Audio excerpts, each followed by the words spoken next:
Hi, I'm Alexa Ray Corriea, and this is the Game Maker's Notebook podcast. Today, I spoke with Carrie Patel, the game director on Obsidian's Avowed.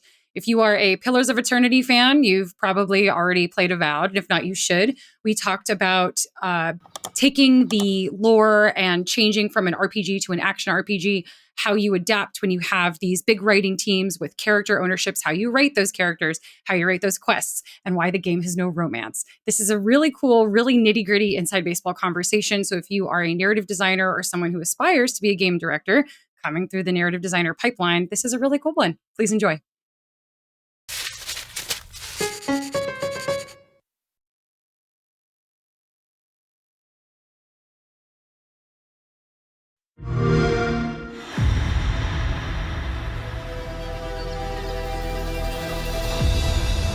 Ambassador Falchion Yilgar at your service. His Majesty names you our Imperial Envoy, an extension of the throne's authority. You've seen how wild the Living Lands has become, both in nature and in politics. The source of the Blight eludes us still. Just be careful. The Empire doesn't have many friends on these shores. And the Emperor would never forgive me if anything happened to you.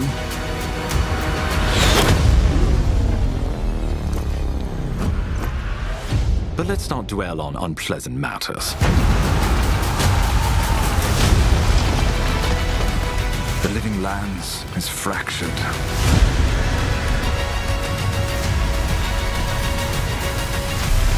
Sometimes I think the island has a mind of its own.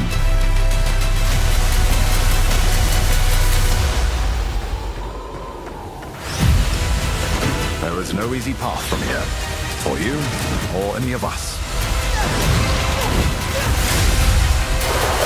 So you will decide. The choice is yours,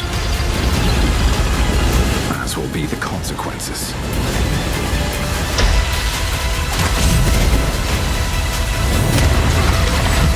History waits for you, Envoy. Go meet it.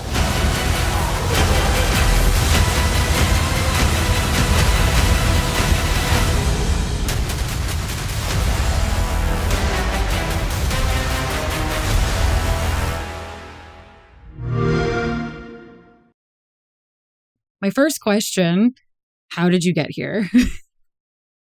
So I've been in the games industry for about 11 and a half years now.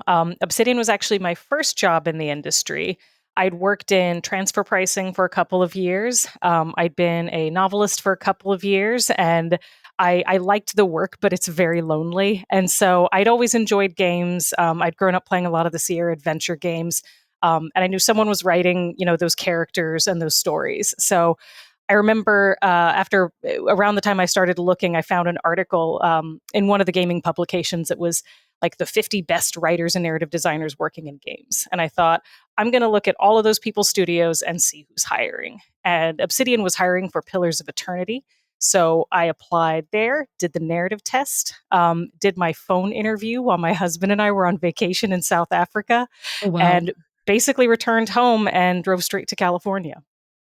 Oh, wow. Where were you? Oh, that's crazy. How were you? When you were a novelist, for you, what did you feel was the most transferable skill set coming from, again, you said it was very lonely, writing novels by yourself to working in games? What was transferable, and where do you feel like the skill gaps were? Like, where was your greatest challenge? I think the part that was very transferable was the plotting aspect. The books I'd written tended to be kind of have some fairly intricate interweaving plots with a couple different perspective characters and kind of a large ensemble that would come in and introduce complications in various ways. So I think that sense of that comfort with intricate plotting and with keeping track of a lot of different story threads at a time is particularly useful for RPGs that have branching narrative. I think the biggest thing that anyone who wants to write for games has to think about, though, especially if you come from writing from a more linear media focused background, is kind of switching off your sense, not for all games, for many games though, for most probably, switching off your sense of what you want your protagonist to do and switching on that sense of, well, what's the player going to want to do, and how can I make this scenario enticing for them? How can I play into a fantasy for them? How can I, offer rewards that are going to lead them on the path so that they don't feel like, well, I'm doing these things because the very heavy but invisible hand of the designer is pushing me along this path. Yeah. Yeah. So you came in as a writer, but you are the game director for Avowed. So what was that journey like, kind of coming up through the ranks? I mean, I think like a lot of people who move into leadership positions, it's, a lot of raising your hand when opportunities arise, and taking on both formal and also informal leadership opportunities, when they come along. I'd been the narrative co-lead with Josh Sawyer on Deadfire, which was the second Pillars of Eternity game. After that wrapped, I joined the Outer Worlds, and I was a senior narrative designer, but I also, at that point, was the most experienced narrative designer on the team at Obsidian. So I was able to bring a lot of context around like our production methodologies, kind of our general sense of scope and complexity for conversations for particular types of quests and characters, and an understanding about how long it takes, a narrative designer to write something of that scope. So it wasn't a leadership role, but I was still able to bring a lot of that perspective to conversations with game leadership and with production leadership as well. And then as that project was winding down, there was a need for a new game director on the first Outer Worlds expansion, and then a similar situation with Avowed. And with both of those projects, I came in with obviously base game experience for the Outer Worlds, which helped me kind of step into that role for the DLC.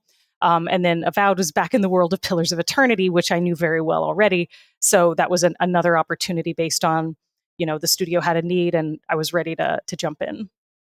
I love talking to game directors who came through the narrative pipeline, because you guys are my people. I'm a narrative person. But when taking on the role of design, you're not just doing narrative. You have to think about the design. You have to think about the audio. You kind of have to think about everything. So in your experience, going from being very much kind of in the narrative bullpen to suddenly having to oversee all of them, for you, like, what was that challenge like? Like, where did you start? How did you prepare yourself? And I ask this question because more and more, I think we're seeing more narrative folks kind of grow into that game designer role. So just for, people who aspire to that, for you, what was that journey like? Yeah, I think the misconception I had for a while about game directors is that job sounds impossible because that person knows everything about every part of the game. And then you after a while, you're like, of course not, because nobody does. Like, that's insane. So I think one thing you have to be comfortable with is admitting what you don't know and being ready to ask questions and find partners in those aspects of whether it's the technical or the creative side or the logistical side. Like, find good partners and good collaborators who can, help guide you towards the right decisions for the game and the team. So, and I think this is probably the same with a lot of people. You kind of have your concentric areas of expertise and focus, and at the middle, it's going to be the thing that you know best because it's what you've done. So, in my case, that was narrative. And then kind of the next concentric ring around that is, quest design, because narrative designers and area designers partner very closely at Obsidian to come up with quests and kind of balance story and character and gameplay and intrigue for the player and all these different things. So you kind of branch out to quests, and then after that you get a little bit larger, and it's, the design and layout of levels, the environmental storytelling, the shape of spaces, and how those create interest and intrigue for the player, how they guide the eye. And then beyond that, there's gameplay in every other aspect of games. So I think you just have to be, willing to grow and to stretch into the areas that you're less familiar with, ready to ask questions, even the very obvious ones, about those aspects that you know less about, and ready to kind of, I feel like you have to constantly be on your toes in kind of triangulating, how you need to get something done. And sometimes that's figuring out who has the answers I need. So who do I need to go talk to? You might say, hey, talk to the gameplay director, say, I want to understand a bit more about this feature because X, Y, and Z. And he might say, okay, well, the person who knows it best would really be this designer. So you go talk to that designer. And then she says, well, this is how we've tried to set it up, but we've hit these technical limitations. So you might want to go talk to this tech designer. So you say, great. And you follow this breadcrumb trail of questions and answers, and, over time put together a better picture of what you're working with, and also just a better understanding of what you need to know at the time to make the decisions that you're making. And that will change based on where you are in the project, your tolerance for risk based on where you are in the project, and just what problems you're trying to solve in the moment. Yeah. Did you feel like, because you're at your heart, you're a narrative girly, so did you feel sort of, as you were balancing all of this, you maybe leaned a little bit more towards wanting to sort of favor decisions around narrative? Or how did you balance or fight that instinct, if it was there? Yeah, no, I know what you mean. I feel like you have to take kind of the whole game view. And I think the thing that I found myself doing more often wasn't trying to make decisions, specifically for the benefit of narrative, but I found it much easier to get into the weeds with narrative. Okay. And in some ways that was, I think, at times helpful and necessary. And I think at other times, for me at least, it became a distraction from other parts of the game and other parts of the process that I wanted to focus on. Mm-hmm. So, I think the challenge there is always, it's going to be really easy to get into the details with the thing really, really well. And to some degree, you can bring a lot of expertise and a lot of knowledge to help guide that thing. But if you're not careful, that can become the thing you over focus on. Yeah. In some ways, I definitely found myself being, kind of I don't quite want to say the counterpoint, but kind of coming in with a different perspective that I, seen coming up, especially in my early days as a narrative designer, when someone would say like, well, sure, but how is this going to play? Or, okay, sure, I see this design, but this is, 3 pretty beefy conversations in a row. What's the player doing in between these? And coming at it from the perspective of, we love the characters, we love the story, we love the dialogue, but at the end of the day, we also need to make sure that we are balancing that aspect with all the other parts of the game we want players to enjoy, and that we're also designing this narrative and the individual stories within it in a way that promotes and embraces player freedom and the player's sense of curiosity and exploration. And we can't put the story that we want to tell them so far ahead of the story that they want to discover, by taking this invitation that we're giving them with open regions and an explorable world. Yeah. So this is a very nice segue into the very lore and very, very heavy and dense kind of world of Pillars of Eternity. For Avowed, where did that germ come from? Like, what was what was the decision of, hey, we're going to do this action RPG in the Pillars universe? I understand that the game went through, it was in development for a while. It had a couple reboots, had a couple really hard pivots. So walk me through that story. I would like the lore behind the lore, if you would. The lore of the lore. The lore of the lore. So the project, so I was not the original director of the project. But my understanding is that from the time that it was spun up, the intent was to do, Obsidian's first person action RPG, but in the fantasy IP that we had created and that we knew and that we'd at that time, built a pretty strong foundation for. So, it was, I think almost from the beginning, it was intended to be Pillars. We wanted to make use of the world and the lore that we've created. For a while, it was in development with a slightly different creative shape. We've talked about this elsewhere, but there were originally some larger designs for things like multiplayer and full open world. And I think every game development process is to some degree becomes about deciding about the problems you're going to solve. And as a result of that, kind of saying, okay, and then these others, we are not going to solve them, or at least not right now. Like we want to do these 3 things. So we're going to step back from these other 3 things. And so, at the time that I was brought onto the project, multiplayer had, I think, very recently been trimmed out as a goal. And, but there was an interest in making sure that the project, really felt true to the Pillars, IP, identity, and DNA. And so I was brought on as someone who was very, very familiar with that world, as someone who had, just come off of directing a DLC, which in a lot of times for us, that's sort of the test bed for new project leadership. So, what I was looking to do, kind of my mandate was make this feel like pillars and also get it done.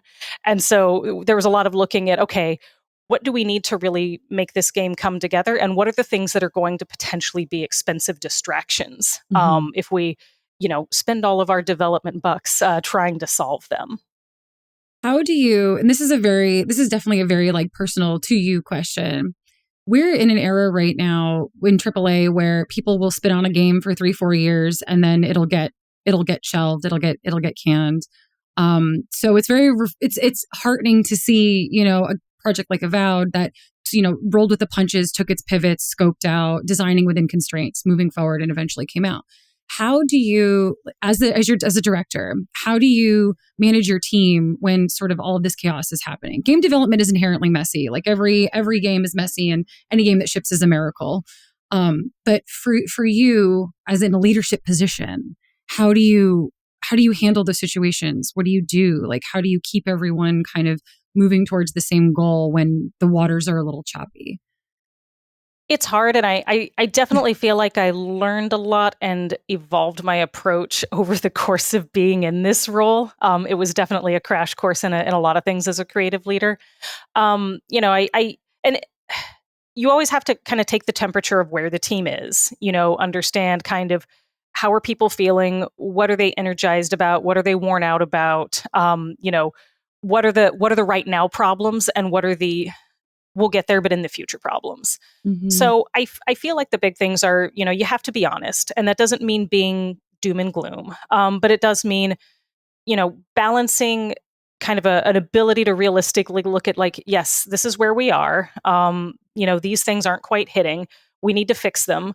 But with that, you have, and we can and we will. And you have to believe that. But I think it also comes from experience, right? Like, I feel like every project I've ever seen, it's messy for a long time until it starts coming together. And that feeling of coming together always happens so late. And I always wish we could, bottle a little bit of that feeling and kind of dole it out earlier just to kind of give ourselves, a little bit like a second wind as we're going through the process. But, you have to be realistic and forthright about the problems you're facing, and also very realistic and focused, but, ultimately optimistic about how you're going to solve them. And what that path to those solutions looks like. I think it's also about, again, focusing the team on what really needs to be solved in the moment. People are going to say, but what about this? We're going to have to do this. And you say, yes, we will, and we will get to it. But right now we're doing this. Someone else at the studio told me that, when I was starting out in this role, that you kind of have to remind everybody of the vision about every 6 months because that drift happens so easily. And I remember hearing that and thinking like, oh, come on, that there's no way. But you see it over time. And so I think, as much as you have a clear sense of what you're doing and what what the team is moving towards, you have to constantly communicate that and recommunicate that and find references for it, find references in your game, find examples outside of your game and say, it's these pieces, but not those pieces. And I think that sense of being able to just constantly remind people what you're doing, why you're doing it, and what that looks like in execution is really important, even though it sounds so basic. Yeah, no, that's really interesting. And I imagine because of when this game came out, you also had the challenge of you were remote for quite a chunk of development as well. Yes, we started out, I believe when we started out, we were all still fully remote. And since coming back, we've been a mixture of, we've got some of us like myself who are full-time in office, some people who are hybrid, and some who are full-time remote. Cool. Yeah, it's again, any game that ships is a miracle, and we love to see it. So let's talk about the actual game itself. So Pillars of Eternity, you wanted to return to the world. It's so dense. There's so much Pillars of Eternity lore. Obviously, it's kind of like connected to Baldur's Gate in a way. What were the challenges of translating something that is just super, super, super dense and typically in this, the big bad RPG format into an action RPG? Like, how do you decide how much to surface, how much information to give the player? Like, what was that translation like? Yeah, it's interesting because there were a lot of questions, which is what I think you're getting at along the Yeah. veins of, well, what about for the players who don't know this world, but what about for the Mhm. players who do, and how do we serve them both? And one tool that we always had in our back pocket. It just, again, like a lot of things, it came online probably midway or later into production, was the glossary system. Mm. We'd first developed that for Tyranny. We used it in Deadfire. We use something very similar in Pentiment. But basically, what it allows you to do is have a lore term, a name, what have you. And when players hover over it or click it, they can get a brief description. So players don't know what Audra is. Amazing, easy to solve. We don't need to write a new dialogue branch for this person to tell you what Audra is. Yeah. That was and that kind of opt-in seamless system, I think, lets you, write content and conversations that feel very natural and just carry the moment forward and carry the quest forward without saying, okay, and now we have to stop and do some lore exposition. Some lore exposition. But yeah, I think beyond that, just having everything feel very grounded in a world that has that history, like even if you're not going out of your way to explain that history, I think people can feel a difference between, something where it feels like you just have kind of a lot of set pieces and tropes strung together, and one where there's a foundation beneath it. There's a series of conflicts, of dynamics, of historical events, of, you know, and so these factions and people from these nations kind of subtly feel a particular way about animancy, and people from this place feel a different way about it. And do you have to know exactly why? No, you don't, but you can start to perceive that difference, and it feels very real and grounded. Mhm. And I think that's where making sure that your team does have a good foundation in your original games, that they are familiar with the lore, that they're playing those games and they know where that stuff comes from, and that everything you're developing around it is very intentional.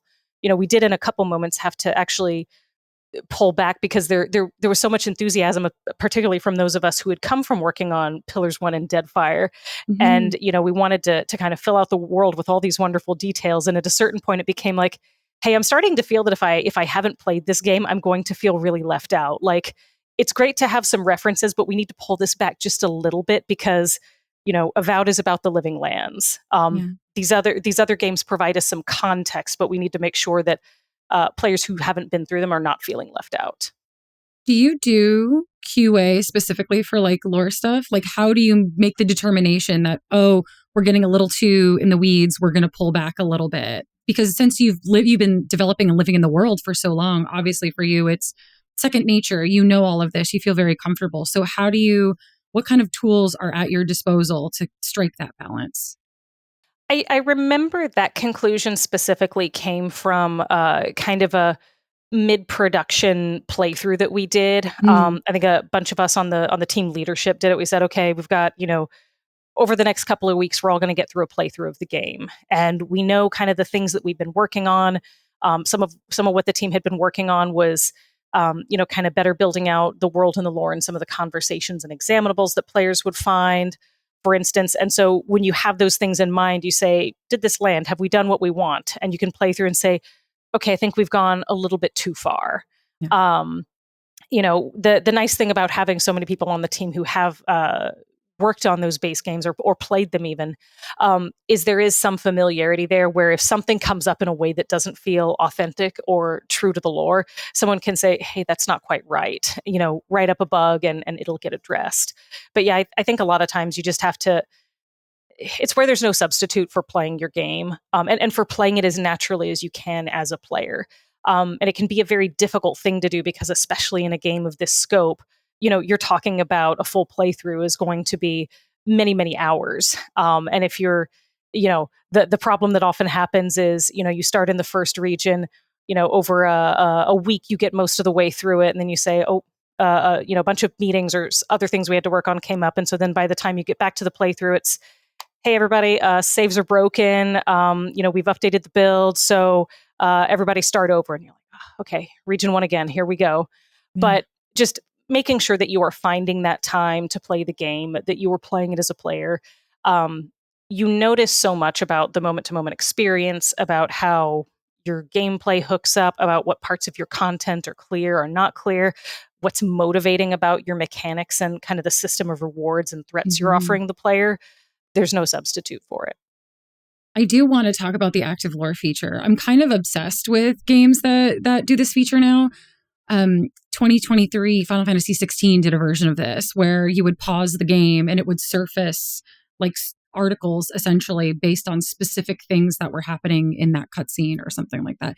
And that's a piece of narrative design that falls definitely into narrative design.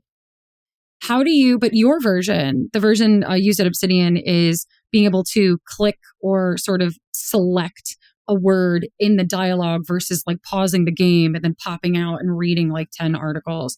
So how do you implement features like that without sort of taking players out of the moment or just kind of inundating them with information? Like when you're designing that part, what is the nuance there in giving them enough so that they can survive and they don't feel like they're being left out versus like, oh no, I have like so much stuff to read. Yeah. I mean, I think the thing about our dialogue glossary system is that because it is opt-in, players will engage with as much as they want and leave out the stuff that they don't need or don't care to know. Like Mm-hmm. we always know there are going to be players who are kind of speeding through the dialogue to get to the combat, and that's fine. And we know there are players who have been through all of the original games and say, I already know this stuff. I don't need a primer on it. And they're going to move on.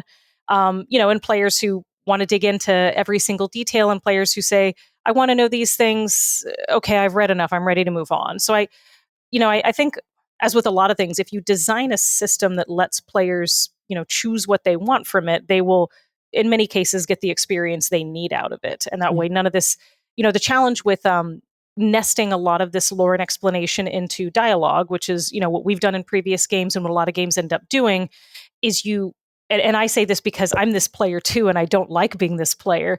I feel like I have to go through every branch. I have to gray everything out because what if I'm missing something?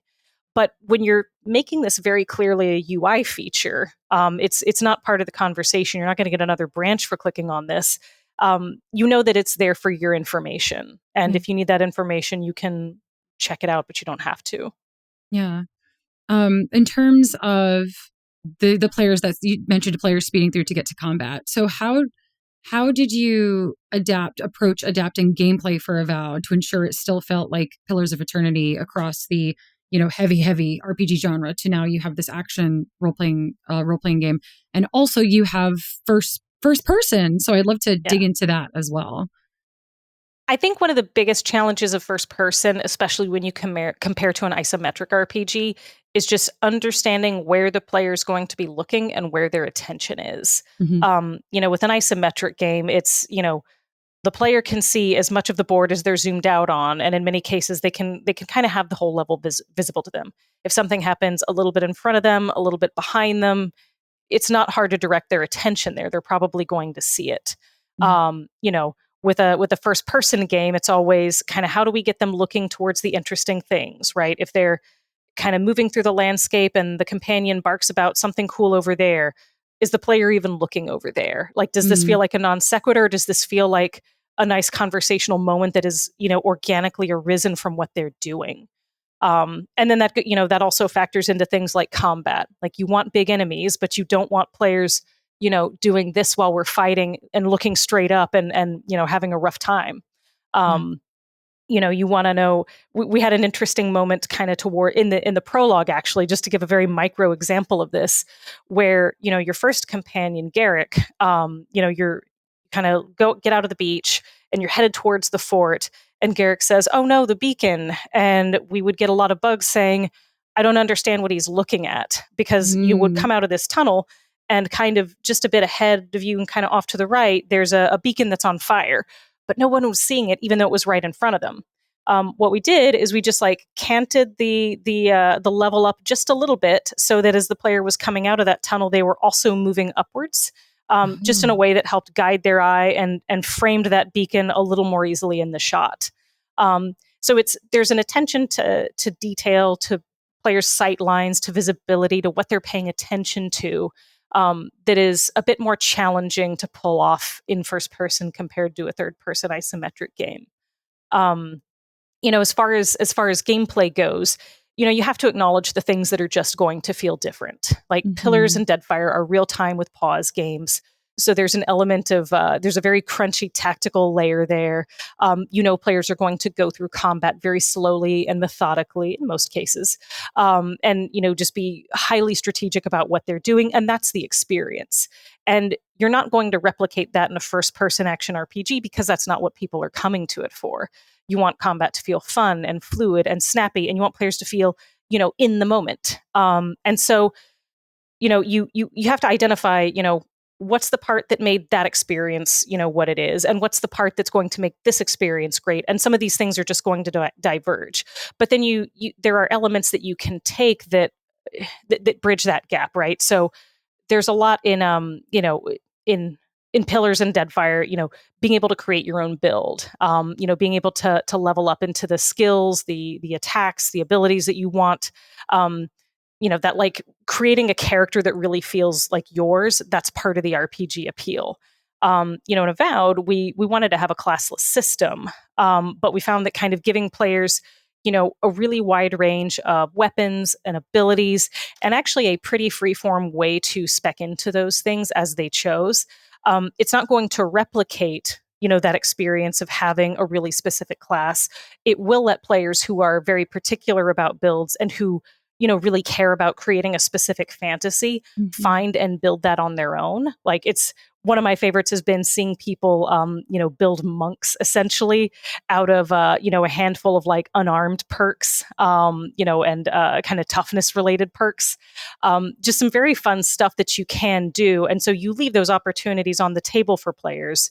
You find the mechanics and the abilities that you're offering them, and you find ways to theme them after your base game, and your existing lore.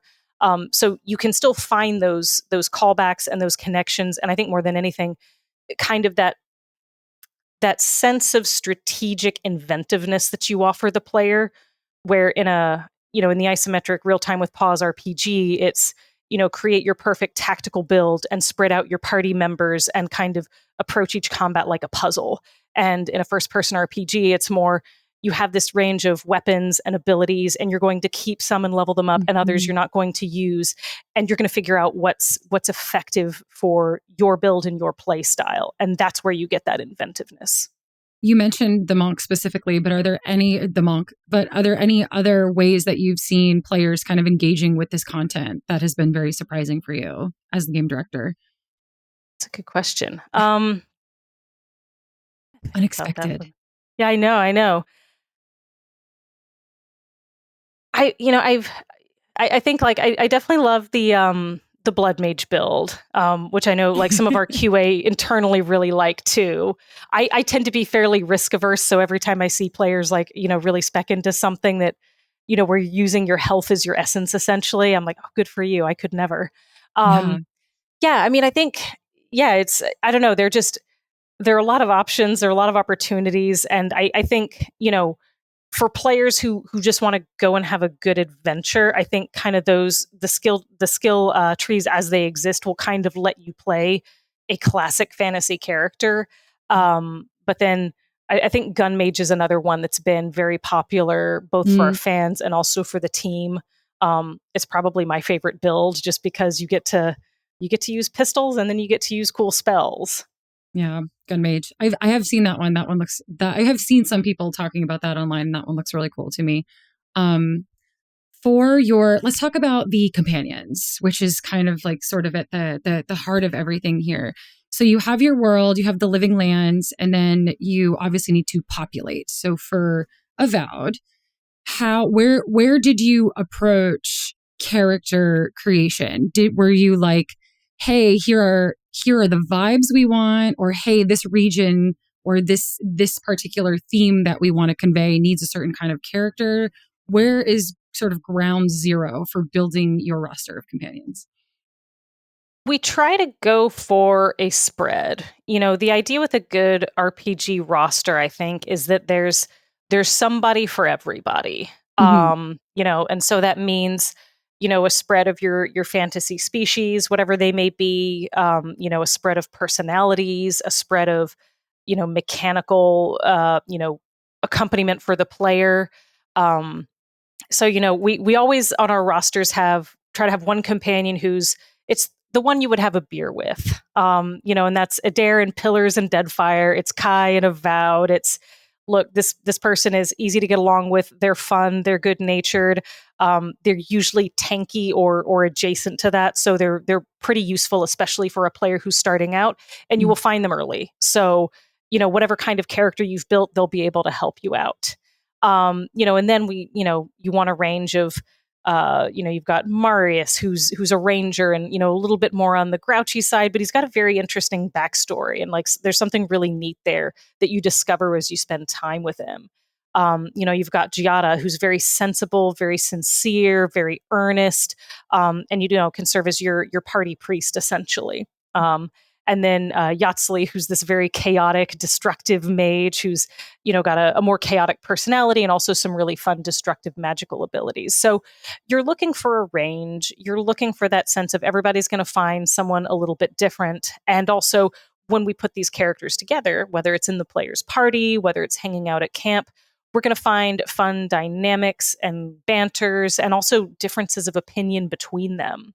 I know kind of midway late through production, one thing that one of our producers, Daniel Chamberlain, called out very, very correctly was, hey, look, we're spending all this time with these characters and we're not seeing enough enough moments where they really butt heads with one another or with the player. I don't think players, want to spend time with a bunch of naysayers who are always just kind of butting up against them. But, you spend enough time with people and you want to see those differences. You want to see a little bit of that conflict and that character development that comes from them. So, one thing we did do at that point is, kind of sat down and looked at all these moments in the game, some on the crit path, some in kind of side quests and smaller moments, and thought, are these people expressing not just what they believe in, but also kind of what they're opposed to? And are we finding moments where they can push back a little bit against each other? And even though in Avowed, because it's a smaller roster, it's 4 companions, they're all fundamentally reasonable people. There's no evil companion among them. Sure. So the challenge there, though, is to make sure that you're not just finding 4 people who say, yes, I agree, this is the right course of action about the reasonable thing all the time.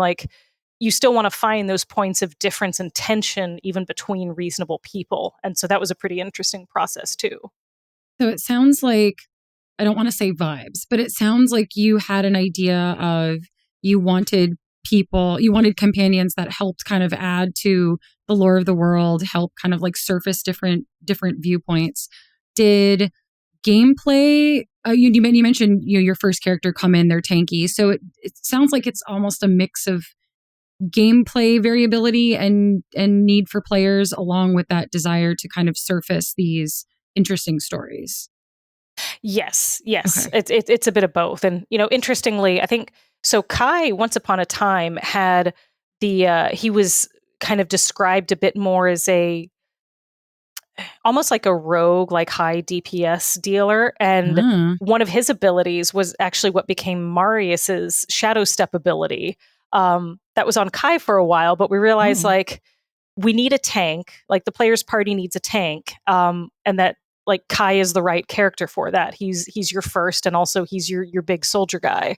So took that ability, put it onto Marius, and gave Kai instead some stuff that felt more, more in keeping with your classic party tank character. So yeah, I mean, both the vibes, the story, and also the mechanical utility, and making sure that those things are both serving the player and that they feel connected to one another. They're both part of that process. Was there any character that was just born from a vibe that became this incredible? I just did a whole GDC talk on building characters on vibes, which is why I ask. I'm very invested in this question. But was there anyone where it was just oh, we have this idea, and then you just built them into this character? I mean, I guess that's an interesting question. I guess in a way, you could say that to a degree about any character. Sure. I want someone who feels a little bit complicated. I want someone who feels spicy and fun. I want someone who feels, really, really grounded and comforting to be around.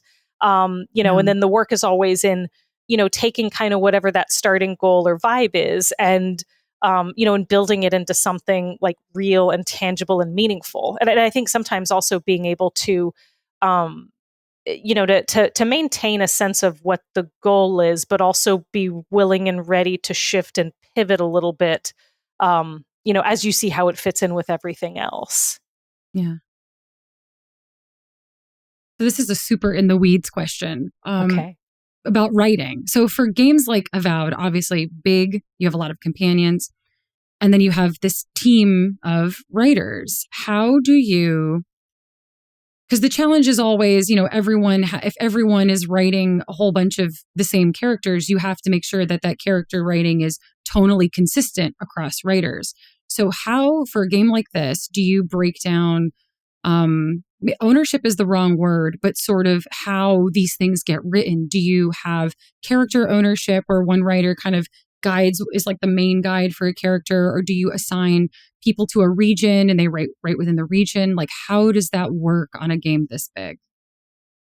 So we try, and there's a heavy asterisk next to the try. Yes. We try as much as possible to maintain consistent ownership across content, really, because especially when you're looking at, one of the big features of the games that we make is that they're very heavy on branching and reactive content. And so Right. even if you're looking at something on the level of a side quest, having one set of people, an area designer and a narrative designer, kind of own and develop that from beginning to end is extremely useful, because then when you say, hey, this thing is breaking, what's happening here? Somebody really knows it. And the more you have to shift it around, the more some of that knowledge gets lost and has to be relearned. And, inevitably everyone is always kind of going to have their own way of wanting to do something. So the more we can maintain that consistency of, and I heard your scare quotes around it too, ownership. Yep. I think the easier the process can be, and kind of the more you can, the more you can find and fix your issues and kind of avoid the spaghetti problem of a very big interweaving RPG like this. Sometimes there are times when you do have to shift people around when, hey, this set of content is, locked up and ready to go. We need a few more people to jump on this thing. Hey, this one still hasn't quite landed. We need to get someone else to come in here and take a swing at it. So you do make those shifts when you have to. Definitely for companion characters and for our bigger characters, we do try to have kind of one writer who is their primary owner and doing all or most of the writing. And again, we try to do that on the side quest level too, but we do shift things around when we need to. Yeah, I do prefer the character ownership, or just personally, I like character ownership because it does allow for the consistency across big things. So that's really cool to hear. And the game is like, it's maybe like 50. It's not like the 100-hour like Baldur's Gate whatever, but it's like this really solid 50-hour experience. So you have these characters and you have these regions and you have all this stuff. And we've talked earlier in this interview about how you had to pivot and cut and kind of move things around. So how do you decide when you have all of, these vibes, these feelings, these like really cool ideas? How do you decide kind of what goes in, where to cut, like what kind of decisions are made when you feel like something's not working? When do you pivot versus remove, especially for something that is so big with lore that is so deep? Like how do you find that balance? Yeah, it's always tough, and there are always different reasons for making a cut or a pivot. One thing that was very important to me is, especially when it came to scope related cuts, I wanted us to make those early. Like that if we can make those cuts while this content is still paper design, I would much rather do that than start down the road of something that feels too big and then either have to cut it midway through or have a real dip in quality. So, I think kind of most of what would have been our biggest cuts were things that we cut when they were designs on paper. And we realized based on the progress we're making and, the timeline that we're aiming for, we are not going to be able to do all of this to quality. So we're going to scope down. Inevitably what happens, and it always feels like a surprise every time, is we make these cuts. We have to justify these cuts. There's hand wringing about, are you going to have enough content? Like this game, we have expectations to meet. And inevitably, we always end up with, much more content in terms of player time than I think, anyone expects, which is a good problem to have. So, we made cuts early on on paper. But even then, you have a story that's taking players through all this content. And so you have to find ways to kind of, then take and move the important pieces around and understand like, okay, this thing would have been nice and interesting, but we don't have to have it. So you have to move that around. You have to make sure that the player is still getting what they need out of the crit path. You have to make sure that there's still an interesting sense of flow and pacing. So that's one thing that you have to cut around. And then I feel like another is,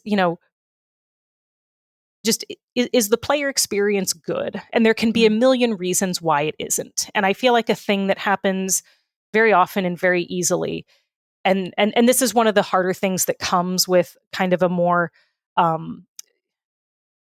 consistent sense of ownership, is there can often be a very strong attachment to that ownership. And sometimes having that hard conversation of, I know this is your dream. I know this is how you see it. I know this is your intent. And this isn't how it feels, or this doesn't feel good to a player, or this is breaking a promise that we're making the player. Those can be very hard conversations to have. It may be, hey, this is a really cool piece of content and a really cool way to introduce this character. This other character feels like the main character now, and I, the player, feel like a side character in their story. This is a cool character, but we need to find ways to bring the player back into the center of this story, to give them meaningful decisions, to make them the mover and shaker in the sequence of events.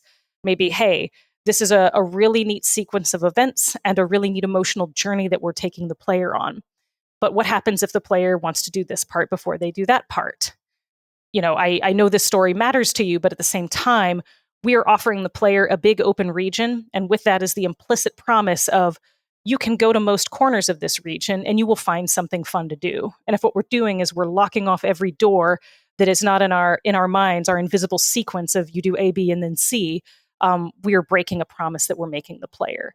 Yeah. So I think that's, again, where, playing through your game, having the team play through your game, being very clear about what your expectations are and what the priorities of your experience are, because they're not going to be the same for every game, of course. But what is it that makes this game experience unique and meaningful, and what are players coming to it for?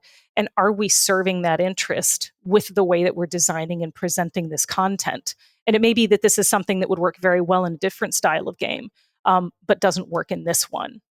Yeah, this is I want to ask about recentering the player. How do you, because again, as I'm definitely guilty as a writer of writing something I really love, and then when we finally see it in context, it's like, oh, whoops, like this is for me, this isn't for the person I'm making this game for. And then you have to go back and you have to cut and think and whatnot. So your recommendation when you have to have that decision with your writers, with your designers, to remember the player promise and go back, what is a good exercise in returning to that player-centric mindset? Like when that has to happen, like where do you start? How do you bring it back in a way that is constructive?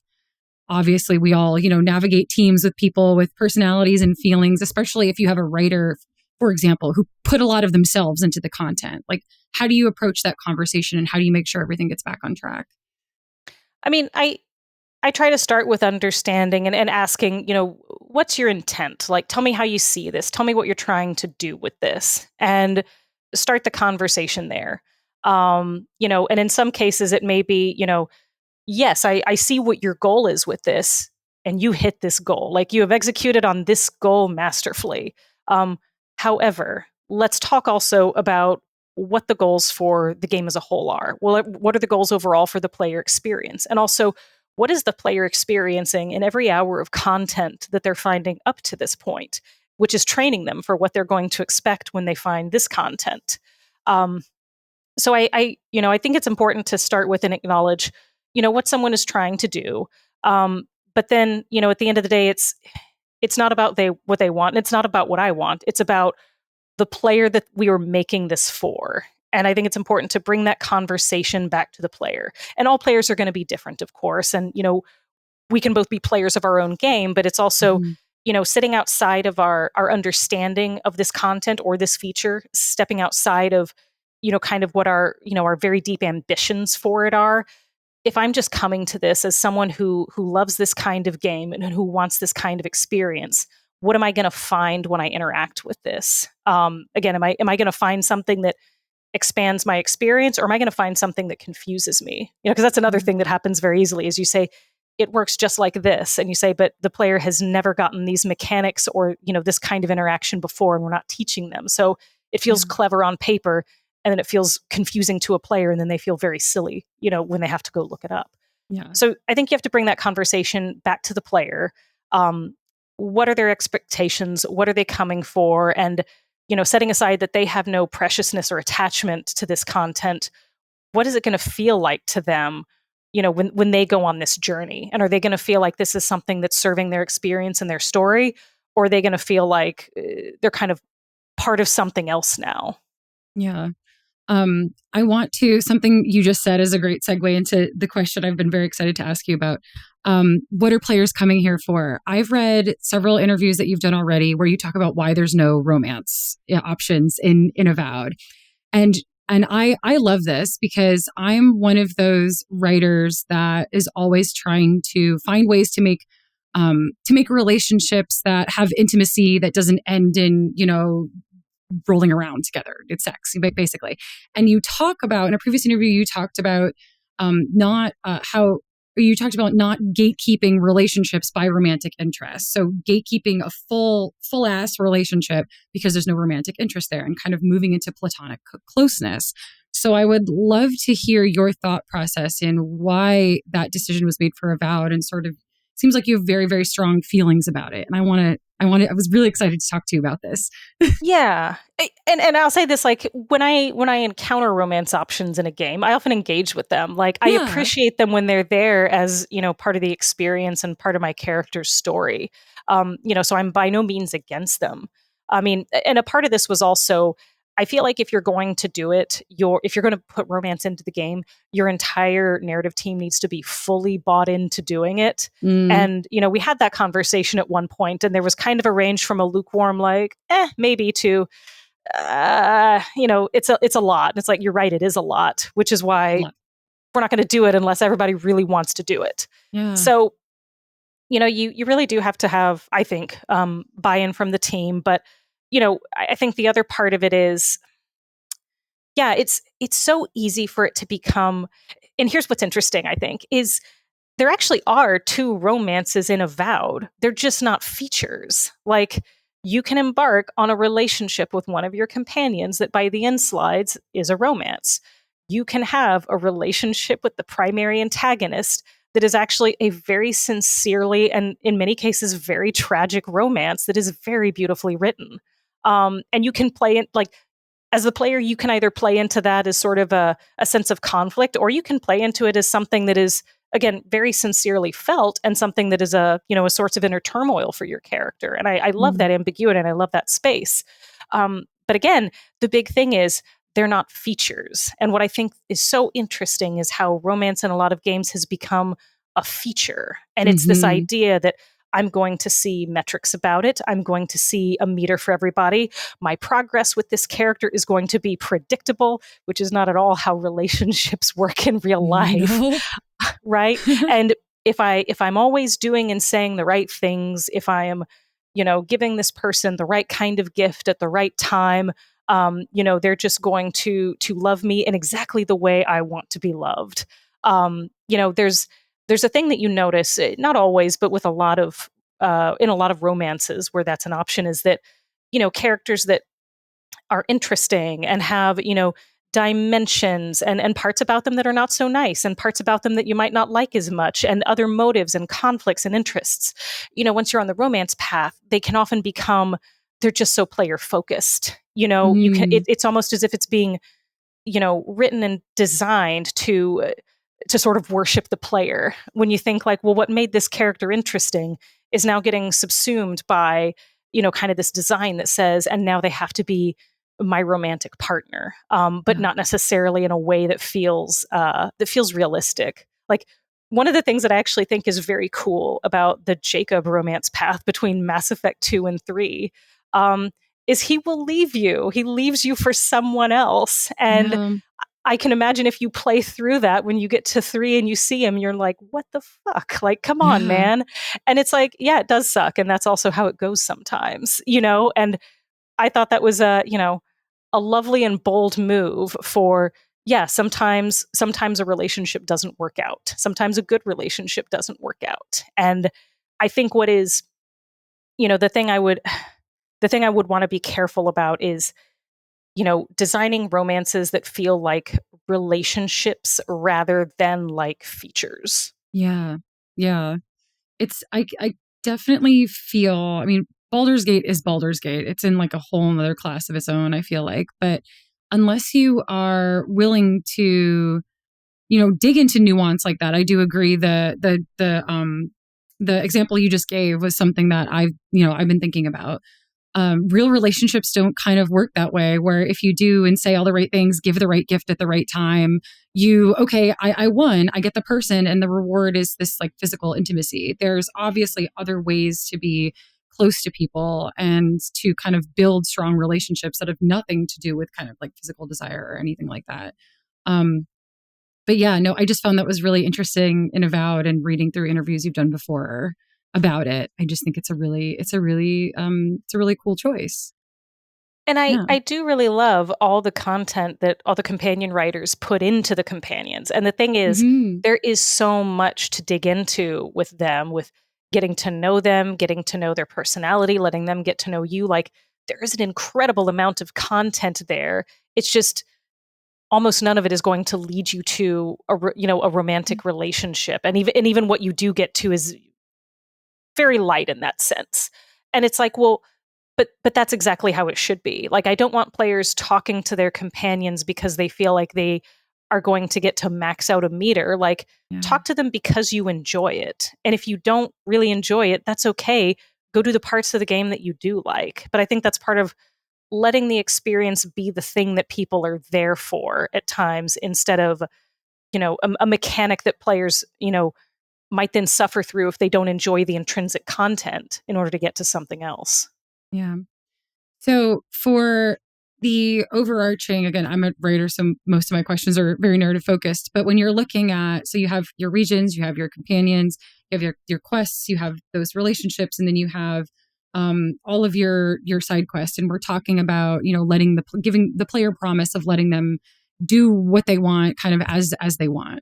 If I were to look under the proverbial hood of this game, like what does that look like where did you, when you're building that pyramid, like where does it start and where does it end, like how do you tackle that?